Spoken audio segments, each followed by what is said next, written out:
Bonjour et bienvenue dans le Kick Parade 167. Salut Swan. Salut Erwan, bonjour à toutes et à tous. J'espère que vous n'êtes pas en overdose de sucreries.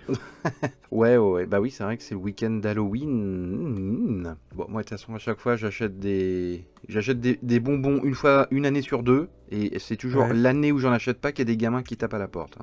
Donc faut le savoir. Bah t'as ceux de l'année dernière que tu peux distribuer. C'est les pauvres. Donc voilà, on n'a pas eu de Kick Parade la semaine dernière parce qu'on n'avait pas le temps. C'est vrai on a des agendas un peu compliqués, donc ça risque de se répéter un peu cette année, un peu plus que l'année dernière, j'en ai peur. Ça va pas être non plus tous les 15 jours, on va espérer. Mais... Alors, énormément de nouveautés, comme on l'a dit c'est Halloween, donc il y aura des jeux sur cette thématique bien sûr. Et on va commencer par les 7 premiers du classement, enfin... Oui, les 7 premiers du classement, c'est ça.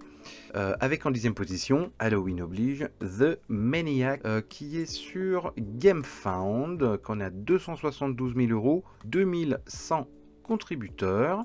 Alors, The Maniac, eh ben, c'est dans la grande tradition des slasher movies, des slasher games. C'est un jeu de traître dans lequel des survivants vont essayer de survivre dans une grande maison, elle est grande, avec un superbe décor en 3D, très réussi, il y a des étages, il y a des portes, et vous allez être poursuivi par un maniaque, bien sûr, mais le maniaque peut aussi devenir un personnage poursuivi, parce que parmi les objets que vous allez trouver, il y a une espèce de masque qui possède son utilisateur, et donc c'est vous qui devenez le maniaque, donc c'est un petit peu un jeu parano, comme ça, où on ne sait pas qui est qui, il va falloir se cacher, un petit peu à l'image de The Thing, le jeu. Il va falloir trouver les clés de bagnole, une batterie pour se barrer avec le véhicule. Et on sait pas trop qui va te tomber dessus en fait. C'est classique dans le genre, je trouve. On a déjà vu des jeux comme ça. Mais... Bah, oui, ça fait le café, mais c'est vrai que là tu sens qu'ils ont surfé sur la période, quoi. C'est Ah bah genre, ah oui. tiens, c'est Halloween, tout de suite il faut qu'on sorte un jeu, mais c'est vrai que je trouve que, enfin, tant en termes d'esthétique que de proposition de jeu, c'est un peu éculé, je Oui. trouve. Oui. Non, on est dans du classique, mais ça a l'air, je trouve que ça a l'air efficace. En tout cas, Oui, c'est vrai que si vous commencez à vous lasser des jeux que vous possédez sur le même thème, ça permet de peut-être de varier un peu les plaisirs. Mais vous Ouais, attendez ouais. pas non plus à une révolution. Non, et puis je pense que c'est un jeu d'ambiance aussi, tu vois, tu dois bien te marrer, parce que c'est pour ça aussi qu'ils ont vachement soigné les décors. C'est que tu sens que c'est un jeu que tu mets autour de la table avec des potes, et voilà, c'est la bonne ambiance pour la soirée. Donc je le sens plutôt bien dans son genre, ce jeu. Voilà, on va en voir d'autres jeux autour d'Halloween qui sont peut-être un peu moins excitant. Donc voilà, donc c'est The Maniac qui arrive en 10e position et il reste une petite semaine avec 2100 contributeurs. 9e place, c'est une entrée, enfin une nouveauté, ça s'appelle Sweetlands. Donc à Halloween, évidemment, il y a des choses qui font peur, mais il y a aussi les choses qui te défoncent les dents, à savoir les becs. C'est l'horreur dans la bouche. Voilà. Donc voilà, donc Sweetlands, ça parle de bon bec. Exactement. L'idée, c'est que vous allez devoir créer votre propre ville basée sur la création de sucreries en tout genre. Vous allez incarner différents personnages, vous allez devoir développer votre ville et puis voilà, scorer pour savoir qui est le meilleur fabricant de bonbons. Savoir que c'était le créateur de Aqua Garden qui avait eu Ouais, un certain succès carrément. sur Kickstarter il y a quelques temps.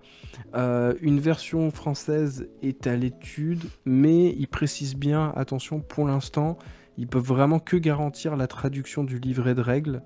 Le reste des composants, c'est encore en cours de négociation. Donc, si vous êtes intéressé par le projet, pensez à bien surveiller cet élément-là. Grosse boîte, c'est assez surprenant parce que vraiment ils ont voulu baser tout sur le matériel. Ils ont repris le principe des plateaux qui avaient été faits chez Monolith du temps de Claustrophobia. Vous savez, ces trucs en carton que vous ouvrez en deux dans lesquels vous allez pouvoir mettre différentes fiches et vous refermez et du coup ça vous fait un un plateau à double niveau. Donc voilà, ils partent vraiment là-dessus, avec évidemment des composantes de luxe, des cartes plus grandes, etc. Et c'est marrant parce que ils ont vraiment voulu axer sur le côté. Vous pouvez avoir le jeu, mais vous pouvez avoir le jeu en plus grand, des plus grandes cartes, des plus grands composants, des Ce qui est plus grands étonnant de la part plateaux. des jeux japonais. Exactement. Ils sont pas C'est- trop c'est là-dedans vrai que d'habitude. Ouais, totalement. Bah, les meeples en Donc, bois sont magnifiques. Hein. Ouais, ouais. Non, mais à un moment, je sais pas si vous verrez, enfin, si vous C'est très parcourez bon la page, goût. vous verrez qu'il y a une photo de la boîte. Genre, ça Oui. fait la moitié de la personne qui la tient. D'ailleurs, page qui est assez mal fichue. Parce que je trouve que on nous présente bien les composants, les machins, etc. Mais pour arriver au cœur du gameplay, à comment fonctionne le jeu, et ben en fait, il va falloir scroller assez loin dans la Ouais. page. Ce qui n'est pas tellement la pratique habituelle sur Kickstarter. Donc voilà, si vous êtes intéressé, ne vous découragez pas, descendez un peu plus, vous allez trouver les informations qu'il vous faut. C'est assez original. Alors effectivement, il donne les dimensions de la boîte. Hein. 40 cm par 28 par 7. C'est un beau bébé. 3 kilos. 82 €. Bon, c'est un beau jeu de luxe. Hein. Donc c'est ce que ça coûte. Voilà. Donc avec TVA et tout le bins, hein, vous allez dépasser les 100 balles hein, si vous prenez le jeu. Il en a 230 000 €, 2262 contributeurs et il a pour quasiment un mois. Donc il y a des chances qu'on en reparle. Alors qu'est-ce qu'on a ensuite en 8e position? Bah on a Escape. Voilà, le jeu de placement sur un plateau couleur pastel, très luxe, en plastique, de très bonne qualité, comme ils disent. Jeu un peu d'affrontement. Oui, et je tiens juste à dire très luxe, mais pas dans la gestion de la page, hein, parce que qu'est-ce que c'est triste. Il y a Zéro. aucune actu, aucune, rien, voilà. S'en foutent. Non, clairement. Bon, ils répondent aux commentaires, quand même. Mais c'est vrai que bon, c'était pas super participatif. On sent que voilà, ils sont là pour vendre un produit de luxe qui va faire joli sur votre étagère. Voilà, c'est du jeu noble. C'est ça, mais pas en bois. Non. C'est la dernière semaine, donc on le verra pas après. 183 000 €, 2520. Bah, je pense qu'ils vont continuer la gamme, hein, parce que c'est un peu le troisième opus de ce genre de jeu qu'ils font. Donc ils vont continuer. Mais qui est une gamme qui est pas inintéressante, hein. Ouais. C'est un autre pan du jeu de société. C'est vrai que ces dernières années, on le voit un peu moins. Ça revient à lancement avec quelques campagnes. Donc c'est bien d'avoir ce type de proposition un peu plus abstraite. Mais effectivement, ça ne s'adresse pas à toutes les bourses. 7e place, gros jeu, Bardsong Tale of the Forsaken Glade. Alors Bardsong, ça fait quelques années hein, qu'il était sur Kickstarter le premier. Parce que je me rappelle, c'était vraiment un des... C'était les toutes premières vagues de ces gros jeux narratifs là, qui pétaient les plombs en termes de matos, en termes d'heures de jeu. Ça fait vraiment partie des premiers de cette vague. Et je crois qu'ils ont mis beaucoup de temps à livrer, hein, Bardsong. Il y a eu des problèmes, il y a eu beaucoup de problèmes.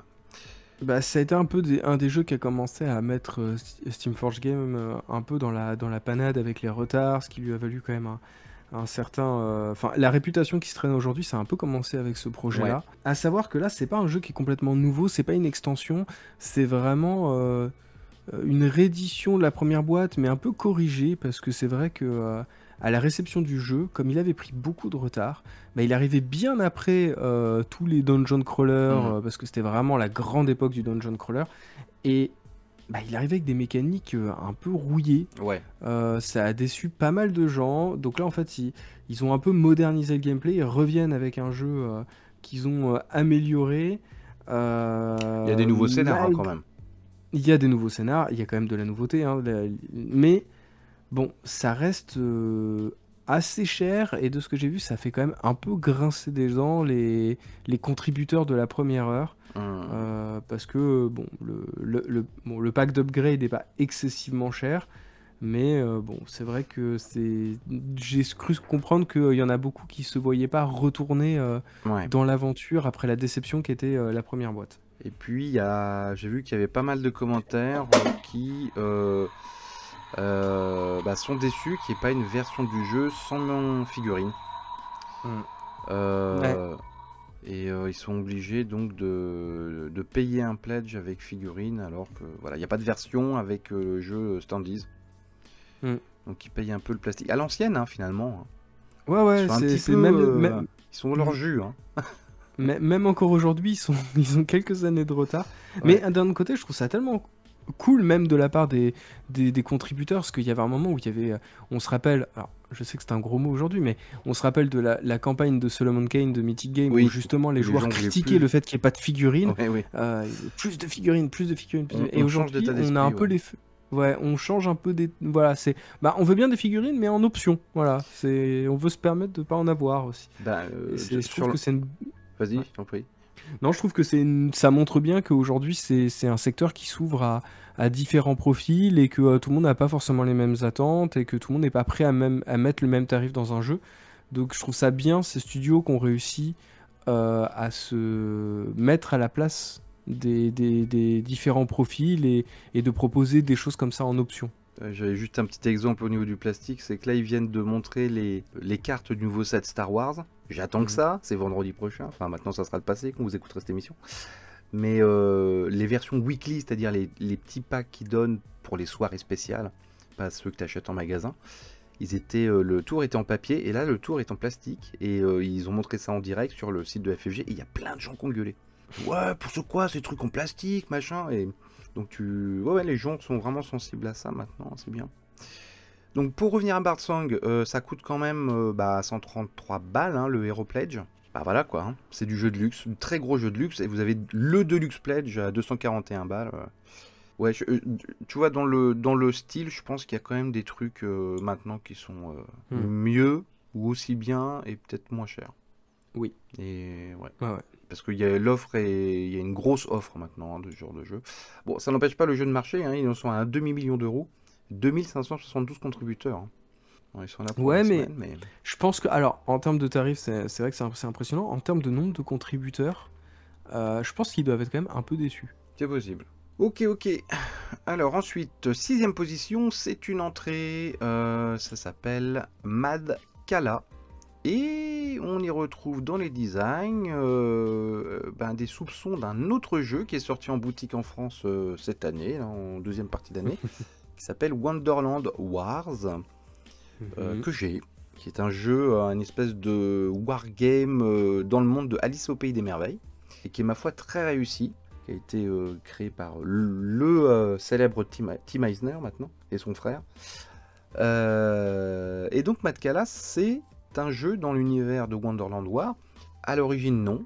Il y a l'auteur qui explique ça, que lui, il avait créé un jeu qui n'avait rien à voir avec l'univers de Wonderland War, qu'il a été voir Druid City, donc l'éditeur, qu'ils ont kiffé et qu'ils se sont dit, mais ça pourrait carrément s'inscrire dans une gamme de Wonderland War. Et donc, ils ont plaqué en fait l'univers de Alice sur cette mécanique de jeu.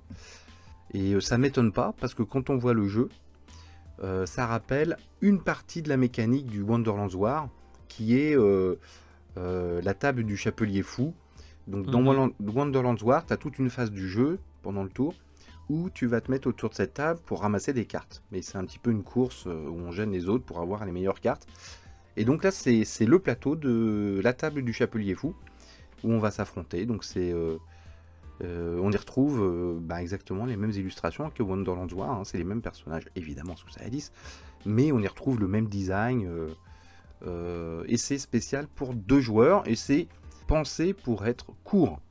C'est des parties de 30 minutes, donc c'est une itération de Wonderland War, c'est plutôt malin. 154 000 euros, 2843 contributeurs, et il a pour une grosse semaine. Et voilà, et je crois que le prix c'est plutôt raisonnable, 42 balles. Voilà, de C'est pas mal, hein. Ouais, ouais. Mais de toute façon, Druid City Game, c'est un éditeur un peu incontournable, hein, de ces dernières années. Il a sorti des gros projets, c'est marrant parce que c'est toujours des projets qui sortent vraiment des sentiers battus et qui ont toujours eu un sacré succès. Bon, bah effectivement, tu parlais de Wonder Wizard. Et puis il y a Tidal Blade, Tidal Blade 2 qui va arriver d'ici une dizaine de jours chez moi. Je vous ferai un unboxing, parce que celui-là, ça fait 3 ans que je l'attends.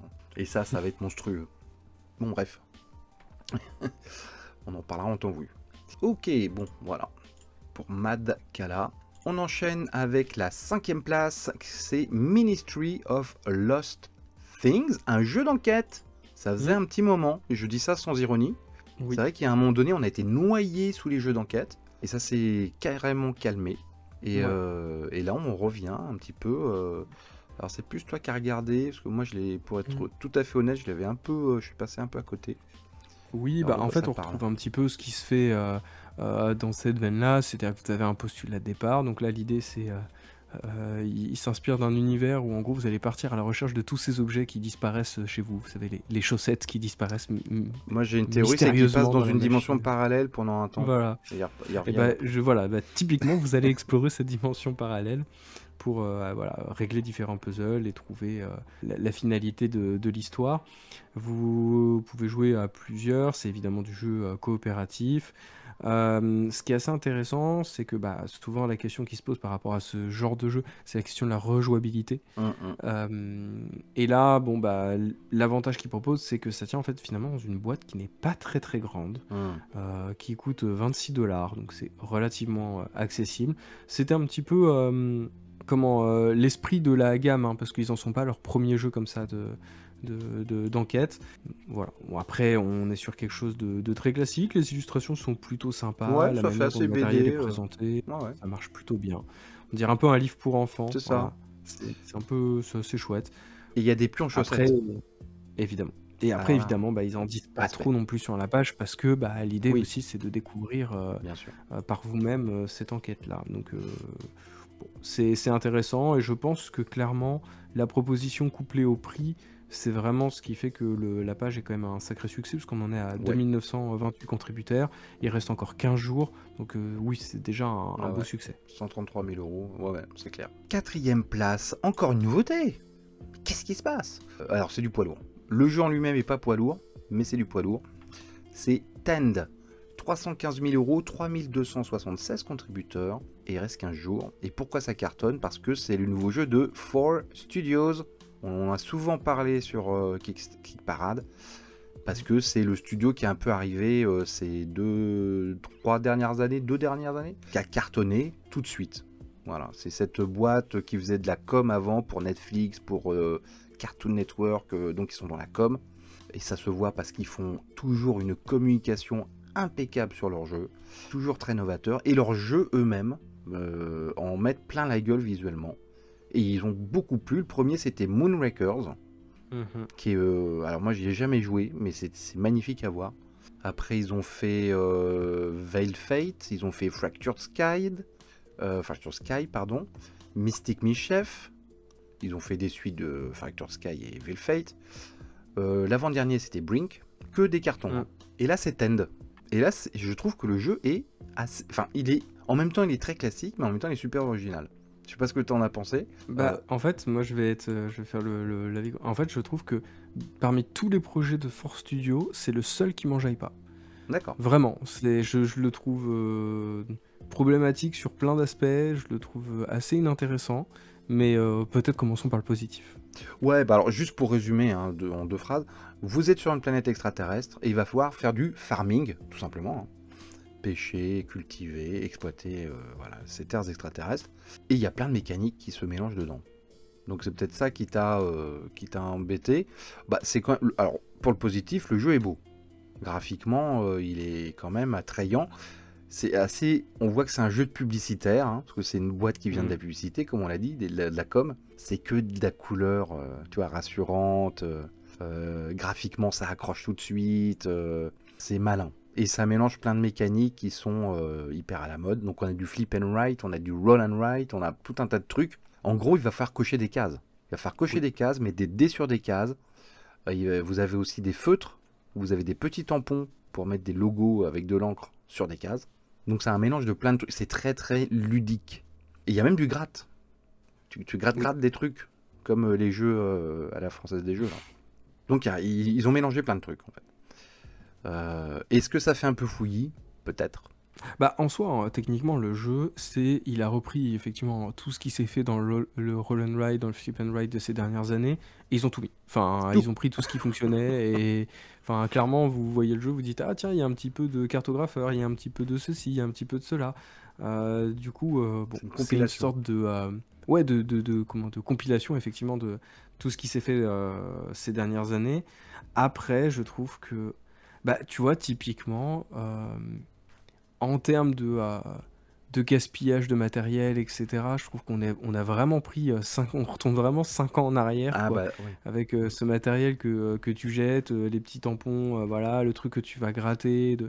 Bon, voilà. Effectivement, je suis un peu d'accord avec toi sur la vision. C'est un truc très publicitaire, Hum. mais moi, j'aurais même tendance à dire un peu trop. Oui, oui. Alors après, ça veut pas dire que c'est pas intéressant, que ça peut ne pas plaire, mais moi, j'ai trouvé ça assez repoussant. Pour moi, Ouais, ouais. j'ai eu un Est-ce peu est-ce que un effet. tu dirais pas carrément que Ouais. c'est un peu putassier? Un petit peu. Lâchons le mot, lâchons le. Allez, disons les termes. Mais ouais, je trouve ça un petit peu dommage, surtout qu'en plus, derrière, ils proposent. Alors, tu vois, c'est terrible ce que je veux dire, mais tu sais, ils parlent de leur application mobile et tout. Ouais. Et bah, je trouve presque que l'application mobile a l'air plus Et attrayante plus que le jeu de excitante. plateau. Ouais. Oui, parce que quand on n'a plus de feuilles, alors il y en a un bon paquet, hein, des feuilles de rechange. Oui, il y en a un bon paquet, hein, clairement. Mais tu peux J'utiliserai jamais continuer tout sur ça. l'appli, surtout sur les trucs à gratter, hein, il disait. Ouais. Et puis, voilà, là où ils sont malins aussi, c'est que ils vont débloquer des stretch goals et ils ont créé une application où les gens farment et tout ça pour débloquer les stretch goals. Ouais. Ah, ils sont malins. Non, non, mais ils sont forts. Hein. Ah non, mais Y a rien à clairement, dire. Hein. clairement, on voit que c'est. Enfin, ils ont même proposé, C'est des pros. ils vont proposer une gamme de vêtements avec. Enfin, Oui, tu vois, c'est. oui, oui. Les mecs, ils vont dans tous les sens. Ah, Hein. c'est Tu des sens pros, que. c'est des pros. Voilà. Mais là, je trouve que c'est peut-être un peu too much par rapport à ce qu'ils ont fait avant. Avant, tu sentais que le côté publicitaire, il était vraiment mis au Oui, service c'est vrai. de l'efficacité. Il y avait du un machin. amour du jeu.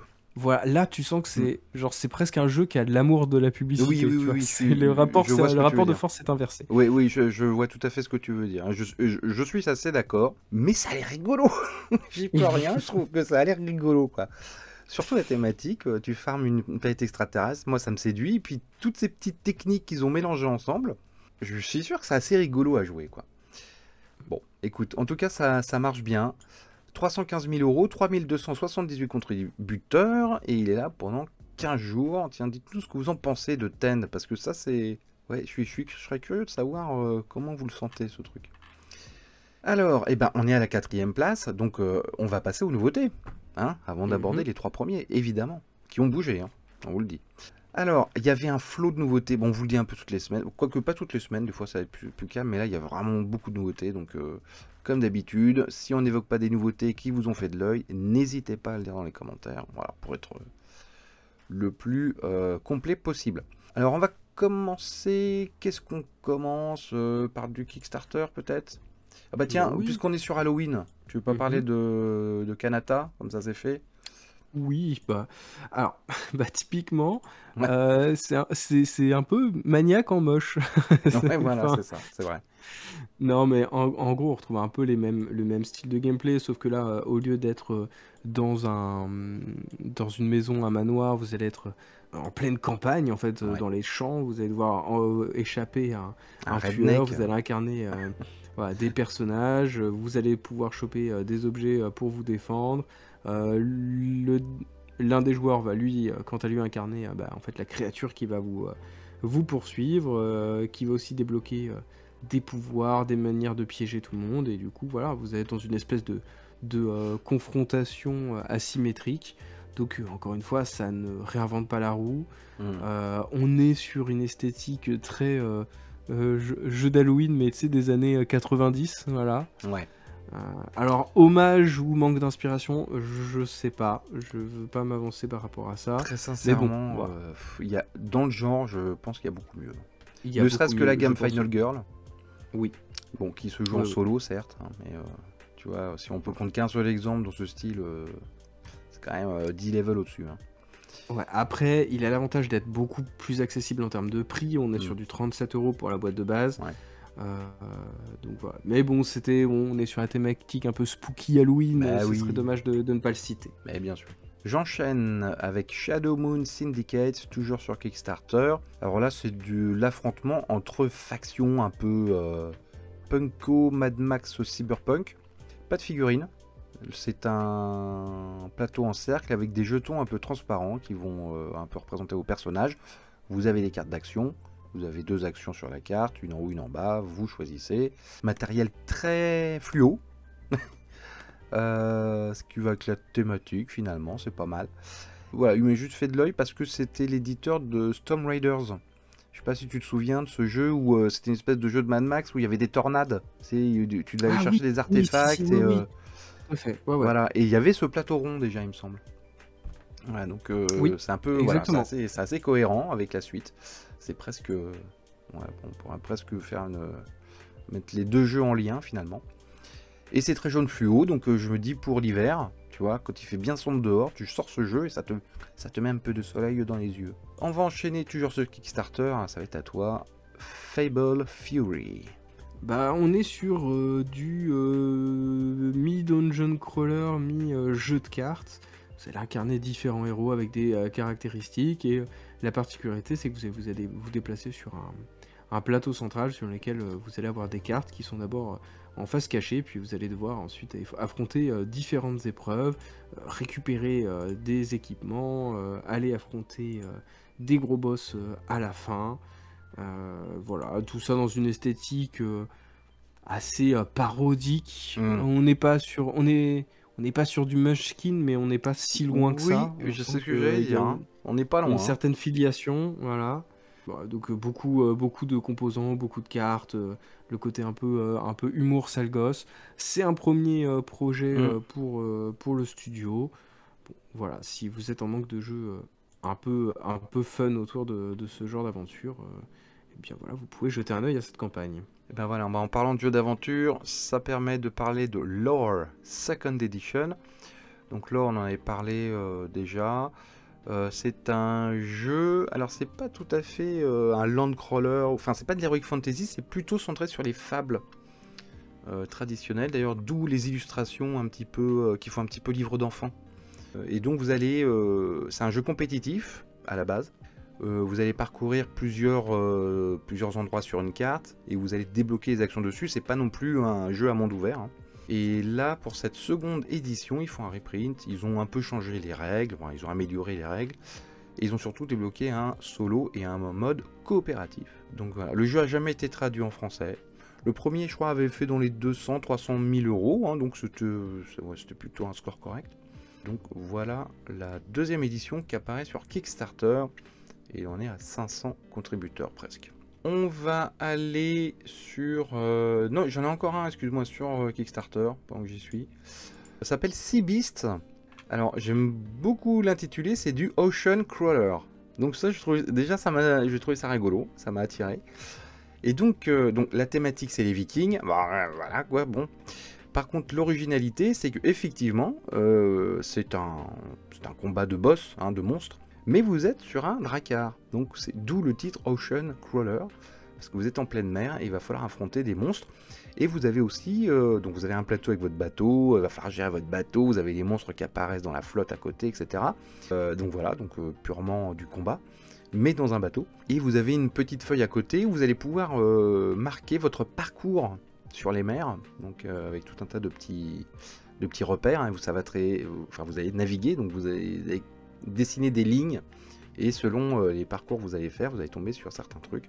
Donc je trouve que l'idée est assez originale sur des thématiques qu'on a déjà vues, c'est-à-dire du combat de monstres et les vikings, mais ils ont réussi quand même à trouver une petite originalité, le petit twist qui fait que finalement on se laisserait séduire. Bon, le petit bémol, c'est que il faut acheter une extension pour jouer à plus de 2. Je trouve ça un peu dommage, voilà, parce qu'il faut 2 bateaux du coup. Donc il faut un autre plateau, bon voilà, je pense qu'ils auraient pu se débrouiller quand même pour jouer à plus de 2 quand même. Ouais, sur ce genre de jeu, tu veux bien jouer à au moins 3, tu vois. Alors, 4 ou 5 c'est trop, je pense que c'est trop, mais au moins 3. Et voilà, donc vous avez une version de luxe évidemment, avec les monstres en figurines, bien entendu. Mais alors, très franchement, est-ce que c'est utile? Je suis pas sûr. Vous avez des petites extensions qui rajoutent des héros vikings aussi. Vous avez de la VF. Et le jeu coûte, le Basic Pledge, c'est 46 €. Donc bon, c'est relativement correct, hein, pour du jeu d'affrontement. Et je crois qu'il y a un mode campagne, mais j'en suis pas sûr à 100%. On va enchaîner sur GameFound avec une franchise qui résiste. Hein, alors, qui résiste, mais on va en parler. Voilà, on va parler de Avatar Journey of Aang. Alors, faut savoir que Avatar, c'est une licence qui est détenue par Nickelodeon. C'est surtout une série d'animation, même s'il y a eu d'autres déclinaisons. Mais surtout, il faut savoir que Avatar était revenu l'année dernière avec une campagne Kickstarter genre inattendue autour d'un jeu de rôle monstrueuse. Aujourd'hui encore, c'est le 5e projet à avoir eu le plus de contributeurs sur Kickstarter. Donc on se dit, de l'histoire de Kickstarter, pardon. Aujourd'hui, on se dit, bah voilà, Avatar revient, le succès va être au rendez-vous, et bah pas tant que ça en soi. Alors, il faut savoir que c'est un autre gameplay, donc là l'idée on est beaucoup plus sur un jeu familial, vous allez accompagner Aang, le personnage principal, pendant qu'il fait le tour de la Terre pour maîtriser les 4 éléments. Vous allez débloquer des nouvelles compétences selon le voyage, selon l'ordre dans lequel vous allez faire les choses. Vous allez être poursuivi par la Nation du Feu, vous allez devoir les affronter, etc. On joue ses compagnons, c'est ça hein oui, exactement.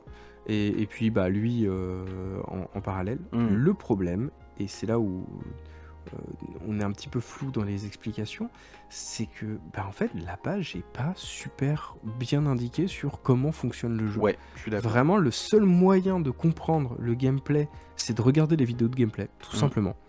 Et même là-dedans, c'est pas super évident, tout n'est pas très clair. Beaucoup de gens disent bon bah ok, vous avez la licence Avatar, c'est intéressant, ça nous plaît, mais là vraiment on comprend pas votre jeu. Enfin là bon, on a juste l'impression de jeter des dés, que c'est une espèce de jeu de loi vaguement amélioré, mais que vraiment on est sur du jeu à licence quoi. Ça fait pas super envie hein, pour être honnête. Bah ouais, c'est ça, mais même un truc tout bête. Il nous faut une édition collector. Je trouve que la boîte de l'édition collector est moins belle que la boîte de l'édition de base.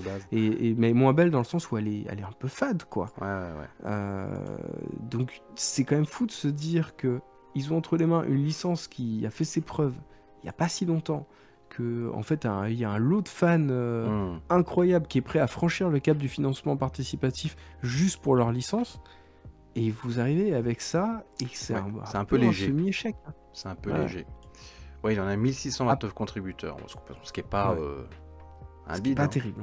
Mais c'est pas terrible, quoi. Enfin, c'est vrai que tu dis pour ça, tu vois, je pense que...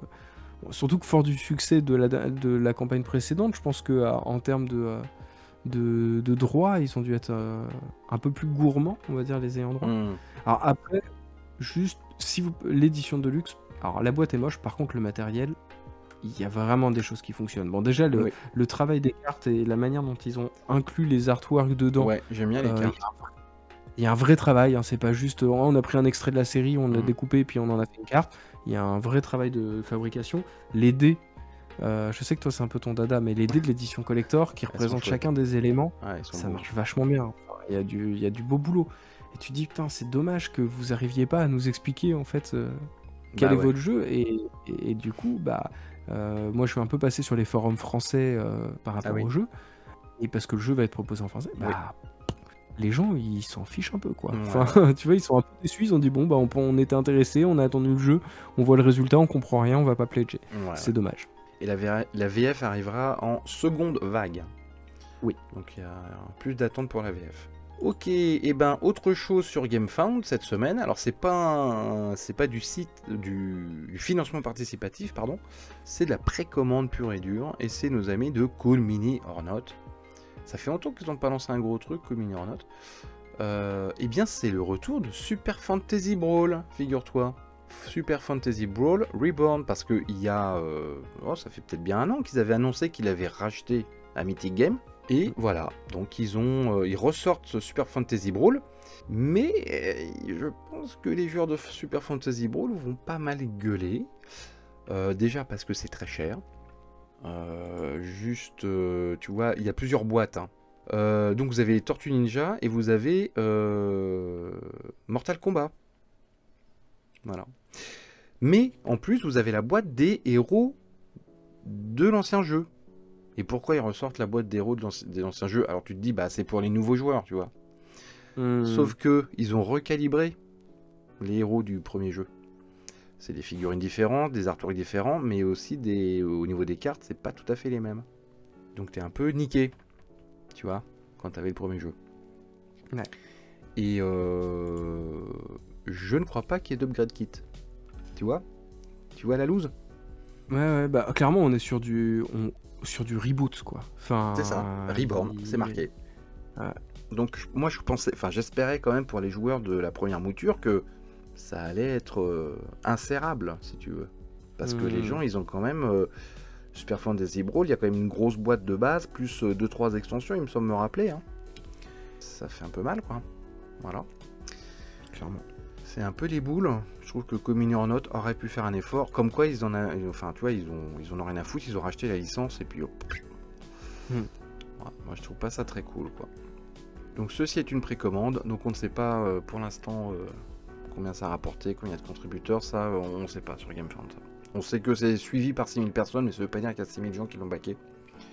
Et donc voilà, donc c'est, je pense que ouais, les joueurs de Super Fantasy Brawl qui espéraient, ouais c'est cool, ça a été pris par Communion Note, on va pouvoir continuer la collecte et tout, et qui vont se rendre compte qu'ils sont obligés de racheter tout le jeu finalement, hein. Ça fait chier, voilà. Ouais, je trouve que c'est quand même un peu, c'est un peu lourd quoi. Bon, en tout cas, ça se passe sur GameFound si vous voulez jeter un coup d'œil. Et nous, on revient aux 3 premiers de ce classement. Alors, en 3ème position, on l'avait déjà vu, c'est Knitting Circle, donc le jeu dans l'univers de Calico, avec un petit chat qui va vous distribuer des pelotes de laine pour que vous puissiez faire vos petits tricots. Voilà. Donc, c'est du jeu de collection, d'assemblage, et ça cartonne. Ouais, du jeu cocooning automnal. Voilà, cocooning automnal, avec un petit chat sur la couverture, en boule, c'est trop mignon. 150 000 €, 5266 contributeurs, et il est là encore 44 jours. On va se le taper 44 jours encore, mec. Bon, après le jeu a l'air, dans son style, il a l'air chouette. Moi, ça me rappelait un peu de Patchwork. Voilà. Oui, après, ils sont clairement en terrain conquis. Hein. Oui. Ils restent sur la gamme qu'ils ont lancée. Ils restent dans le même style de jeu, avec évidemment des variations en termes de gameplay. Mais voilà. Mais c'est vrai que c'est le genre de jeu où tu dis encore une fois, pourquoi passer par du financement participatif? Vous sortez le jeu en magasin, les gens vont acheter autant que... Wow. Allez, 2ème place, grosse nouveauté de la semaine, c'est Dice Throne Outcast plus Adventures Unchained. Donc la gamme Dice Throne, c'est un carton. Hein. Dès le premier, ça a cartonné. Alors ça sort en boutique chez Lucky Dog Game, et ils ont même traduit les derniers. Là, il y avait, tu sais, il y avait une extension avec Krampus. Je sais pas si tu te souviens, ça vient de sortir là en français. Donc la gamme est très suivie par Lucky Dog Game, donc pour moi ça vaut pas le coup de baquer. Hein. Vous pouvez attendre, enfin il y a sûrement des petits bonus, voilà, exclusifs si vous faites la campagne, mais ça va sortir en boutique très certainement. Alors ils ont fait un peu comme, ils l'avaient déjà fait, hein, c'est pas nouveau, mais ils ont fait un peu comme Unmatch. Ou alors c'est plutôt Unmatch qui a copié, je sais pas quel premier a fait, oui, à mon avis c'est Unmatch qui a copié. Ils ont fait une version coop, parce qu'au début c'est vraiment un jeu d'affrontement qui ressemble un peu, enfin, comment dire, moi ça me rappelle un peu Unmatch, j'ai l'impression que les deux gammes sont un peu en concurrence, tu vois. T'as un personnage. Alors c'est pas le même gameplay, mais. C'est pas le même gameplay, mais c'est un affrontement entre personnages un peu du folklore ou libre de droit. Alors bon, il y a eu depuis des licences, des trucs à licence dans Dice Throne, je crois qu'il y a eu du Marvel hein, d'ailleurs. Oui, totalement. Voilà. Et puis dans Unmatch aussi, hein, il y a eu du Marvel, puis il y a eu d'autres licences. Il y a eu, on a vu des Tortues Ninja sur Kickstarter, là, c'était combien? Il y a 2-3 semaines. Mais c'est un petit peu pour moi les deux gammes qui se concurrencent.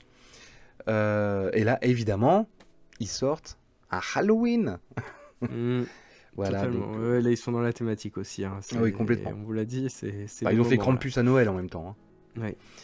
Donc là, c'est du personnage horrifique. Donc il y a le cavalier sans tête, il y a quoi, la loup-garou, il y a la Raveness, là, celle qui se transforme en corbeau, c'est ça?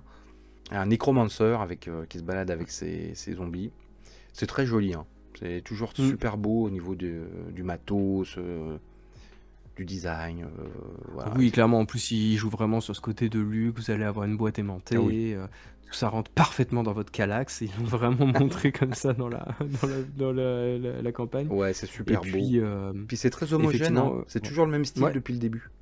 Ça, c'est agréable aussi, quoi. Et à savoir qu'effectivement, là, on vous propose deux jeux en fait en une campagne.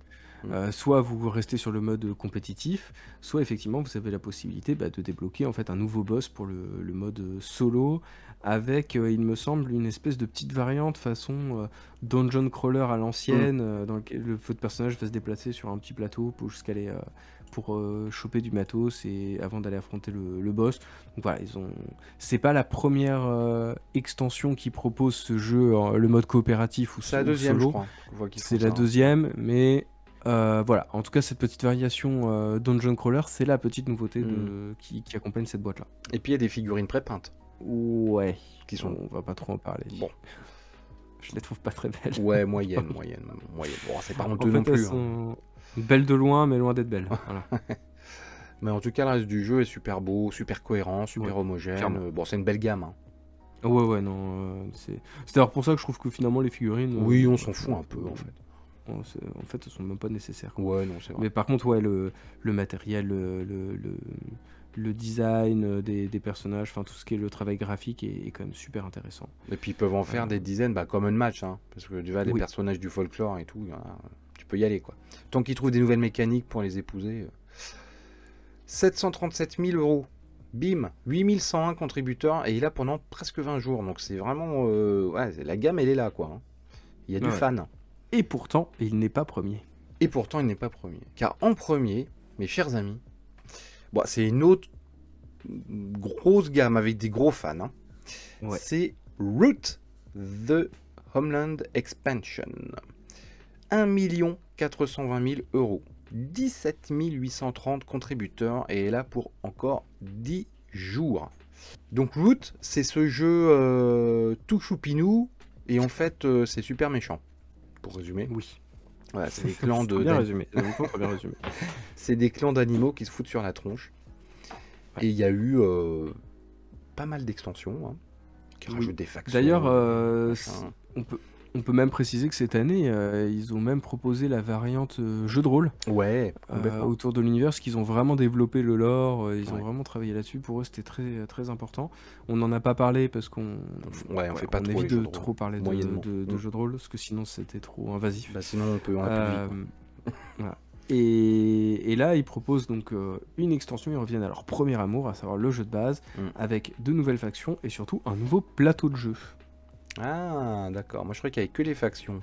Ils ont revisité le plateau de jeu ou c'est un plateau de jeu que tu peux remplacer Ouais, il y a un nouveau plateau avec une nouvelle zone. Je crois d'ailleurs qu'il est recto verso. Donc, voilà, il vous propose de nouveaux terrains de jeu aussi. Comme Terraforming Mars, quoi. Tu vas avoir le choix. C'est ça. Entre plusieurs variantes de plateaux. Ok, bah écoute, énorme carton. Voilà. Oui. Donc, vraiment, hein, c'est du gros fan quand même. Hein. Mais alors, le pledge, il est... Ah non, il a 47 balles. Ouais, l'extension. Ok. 47 balles et t'as un root gameplay all-in, c'est-à-dire que t'as tout. Hein. Oui, si tu veux prendre tout, depuis le début, $250, 232 euros. Ok.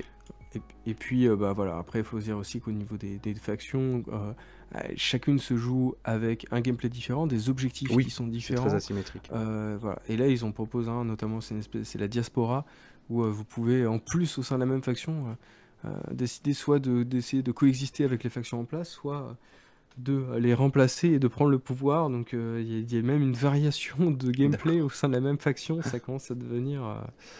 très prise de tête, mais c'est super, c'est vraiment super. D'accord. Ok, j'avoue que moi je n'ai jamais joué à Root, mais bon, je sais que c'est très apprécié. Voilà, écoute, ça c'est premier. Oui, ce que je voulais dire, c'est que c'est édité en français chez Matago, hein, Root. Donc, je crois qu'ils ont quand même bien suivi la gamme, il me semble, hein, Matago. Je m'adresse aux spécialistes de Root là pour savoir s'ils ont vraiment tout traduit, tout mis en magasin. Je sais pas s'ils ont loupé des extensions, donc à voir si ça va sortir en magasin, ça. Il y a des chances quand même. Hein. Je pense, oui. Après, effectivement, je sais pas où est-ce qu'ils en sont en termes de jeu. Ils ont fait quand même déjà plusieurs extensions. Est-ce qu'ils ont rattrapé tout le retard? Je sais pas, justement. Je ne saurais pas dire, mais... Parce qu'il y a eu des trucs. Ils avancent petit à petit. Ouais. Il y a eu de la boîte qui est sortie. Bon voilà, Root, The Homeland Expansion, premier de Geek Parade cette semaine. Merci beaucoup de nous avoir suivis. Mettez des pouces si ça vous a plu. N'hésitez pas à commenter ces campagnes comme d'habitude. Et puis nous, on se revoit la semaine prochaine, sauf accident, hein, Swan? Exactement. Bon, On est prudent maintenant. Voilà, et bah écoutez, bon week-end, bonne ouverture des avant-premières Star Wars Unlimited pour ceux qui jouent à Star Wars Unlimited comme moi. Et puis à très vite. Voilà, ciao. Ciao.